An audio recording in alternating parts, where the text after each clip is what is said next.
Welcome back to the Colorblind Architect Podcast. I'm your host, David, and I am in the car again. It just seems to be my favorite place to present my thoughts to you.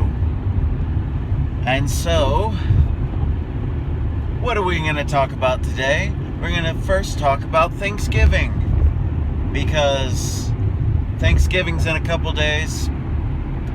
And if you are not grateful for things, you are not going to be a very happy person. I am definitely grateful for many things.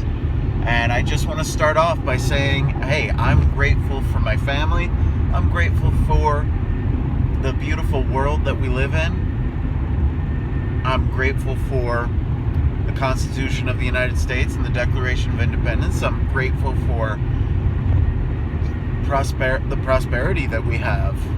Despite all the problems that we have, we're still the wealthiest country in the world, and we have more. Even our poorest people have more today than what the wealthiest people 100 years ago had. Pretty much everybody who wants it has indoor plumbing. I mean, what a wonderful thing to be. I am so grateful for indoor plumbing. And, as an architect, I have to say, I'm definitely very grateful for indoor plumbing.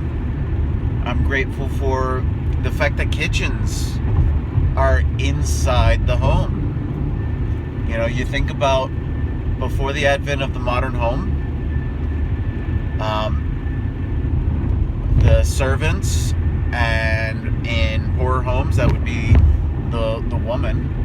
They would have to go out to the kitchen house and go cook at an open fire in a large fireplace with these kettles that they would have on these big iron arms that they'd have to move into position over the fire. And it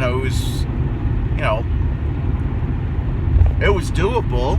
But if you think about it, they were also wearing these long dresses with long sleeves in cotton clothes that would burn very, very easily. So I'm grateful for modern kitchens. I'm grateful for modern fire codes.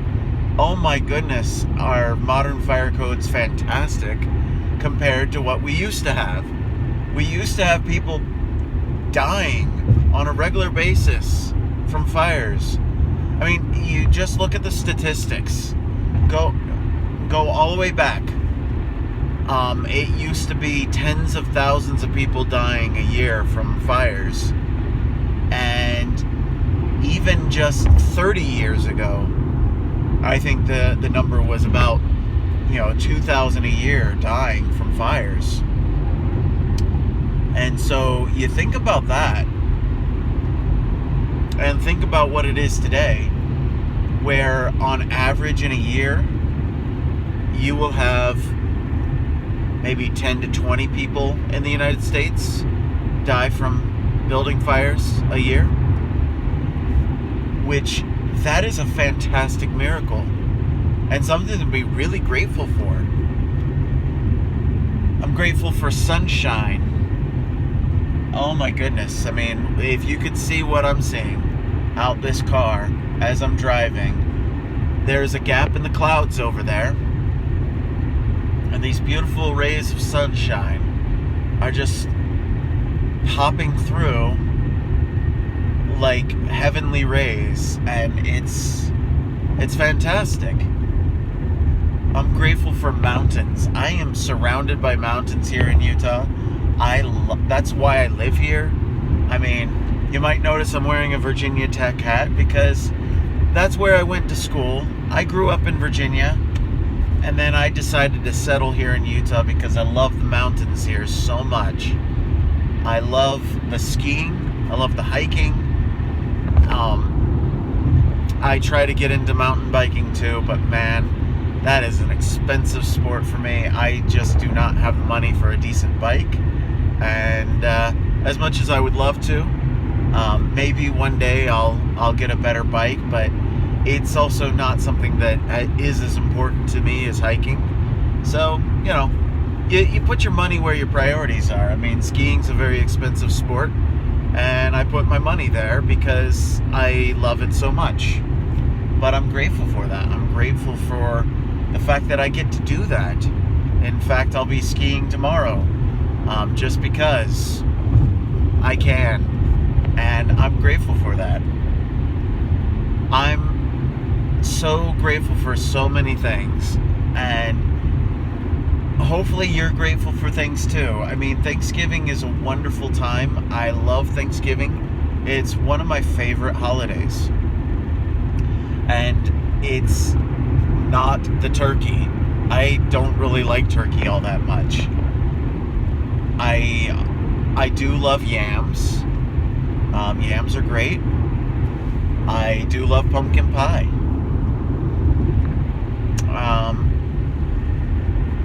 But what I really love about Thanksgiving is the fact that it's a time where I get to reflect on all the things that I'm grateful for.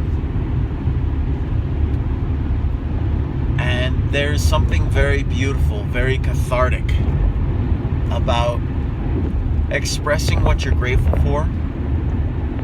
It has the power to change your attitude about things. And so,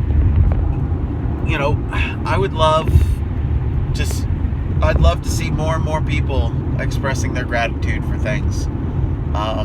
Right now, the Church of Jesus Christ of Latter-day Saints, the prophet of that church, President Russell M. Nelson, this past Friday, he gave a quick YouTube video talking about the importance of gratitude. And then he challenged everybody who watched that video to express on social media what they were grateful for with the hashtag #GiveThanks. It has been so fulfilling to go through my Facebook feed and look at all my friends and family who are on Facebook posting these wonderful expressions of gratitude. And every single one of them, you could tell, are heartfelt. Like, not a single one of them are people trying to, one-up each other. No, it is simply people openly expressing gratitude for the gifts in their lives, the blessings of their lives. And I challenge every single person who watches this. I would love for anybody who hears this message to go out and do the same. You don't even have to use the hashtag #GiveThanks. Just go ahead, express gratitude for things. Find stuff that you can be grateful for and give thanks. It's a wonderful thing to do. Thanksgiving is actually it's actually the first holiday that was truly American. It's the first American holiday. In fact, the early history of the United States didn't even really have much in the way of Christmas. Christmas wasn't really celebrated until the mid-1800s from the history that I've heard. Now, I could be wrong. My sources could be wrong. But from what I have heard is that Christmas was actually not that popular a holiday until the mid-1800s.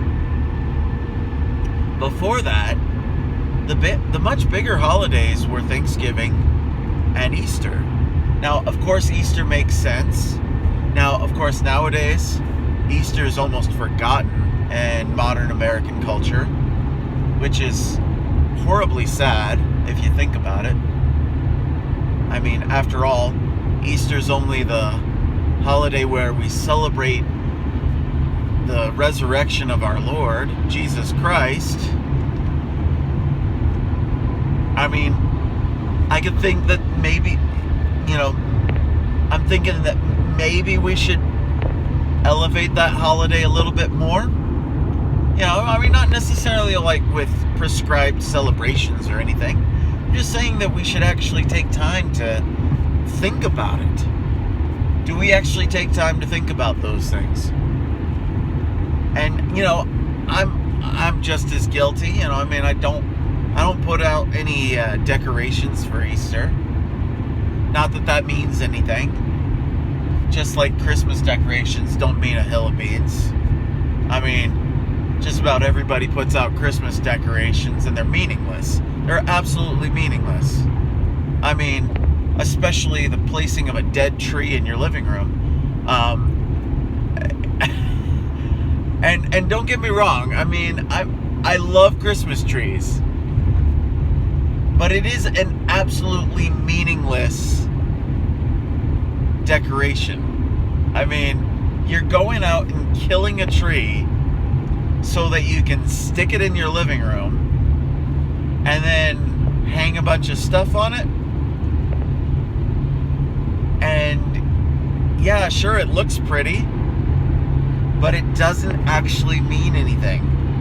You know, if we actually are meaning to celebrate the birth of Jesus Christ, which is what we say that we're celebrating in Christmas,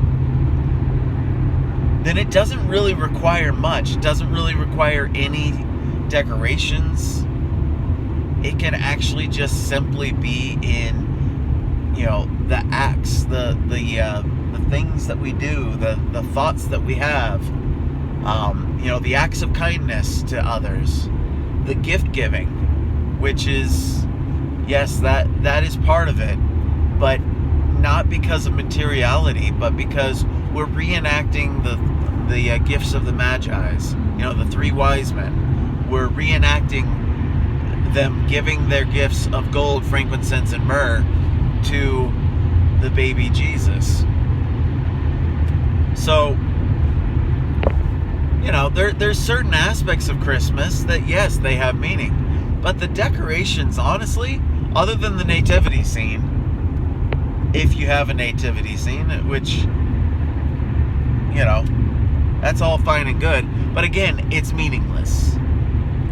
If all you're doing is just putting up the decorations, like Clark Griswold in Christmas Vacation, just so that you can have that magical moment of putting the plugs together and having the lights come on and, you know, the choir singing hallelujah and the whole entire city of Chicago shutting down in a blackout.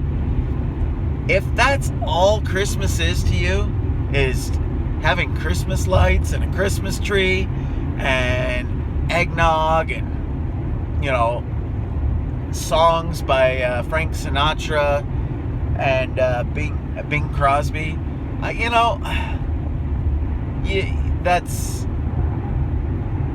you really need to reevaluate what Christmas is. But Thanksgiving was a true original American holiday. And it's also a very Christian holiday, but the great thing about Thanksgiving is it's not specifically Christian. Everybody can participate in Thanksgiving. It is a holiday that was started by Christians in America, but it's something that Jews and Muslims, Hindus, Buddhists, everybody, even atheists, Thanksgiving is a holiday for you. It is a holiday where we can all just take some time and express gratitude for the things that we have, which that act alone does a lot of healing. So that's what I'm asking this week. That's what I'm asking in this video. This is gonna be my only video post for this week. Maybe I'll do a video post tomorrow, we'll see. But most likely this is the only one I'm gonna give. And frankly, I don't want to get political or anything on this video. I want to express gratitude and say Happy Thanksgiving. And, you know, again, I've said many times that this vlog, it has nothing to do with getting likes or getting subscribers or anything like that. I do this because it gives me a chance to express myself in a forum where I don't feel like I have to hide myself. You know, I don't have to censor myself necessarily. You know, I don't really need self-censoring much, but you know, when you're doing your normal conversations with the average person, it is easy to find yourself avoiding topics because you don't really want to. You just don't want to cause problems, and you don't want to be that person who's constantly always talking about stuff. Instead, you talk politely, you know, and you know, on occasion you'll find people that you'll talk with, and you'll be able to talk about whatever. But in this forum, I can talk about the things that I want to talk about and get those ideas formulated into full thoughts and express them out loud. There's a power in expressing ideas out loud. You know, in the Bible it talks about God being the Word, and the Word is God. And let me get this visor up, because apparently in this part of the state, the cloud cover's not as much. So I think I'm also going to need to throw on my sunglasses. But anyways, the point with saying that God is the Word and the Word is God is to say that there is power in utterance. When we speak something, we speak stuff into reality. That's why we do need to be careful with the words we say. Self-censor, sure, but not necessarily self-censoring because we're scared of others. Self-censoring because we need to be cautious about what realities we create. Because the words we say create realities. Now, I'm a big proponent of the phrase, sticks and stones may break my bones, but words will never hurt me. My wife hates when I say that. It's an old schoolyard rhyme. I'm sure many of you know it. And it's one that, unfortunately, has gotten a bad rap in the modern era. And the reason why it has a bad rap is because people take this weird assumption then that phrase is all about saying it's okay to verbally bully people. And I'm like, no, that's not what that phrase means. What that phrase is, it's a self-affirmation. If you think about it, it's saying sticks and stones may break my bones, but words can never hurt me.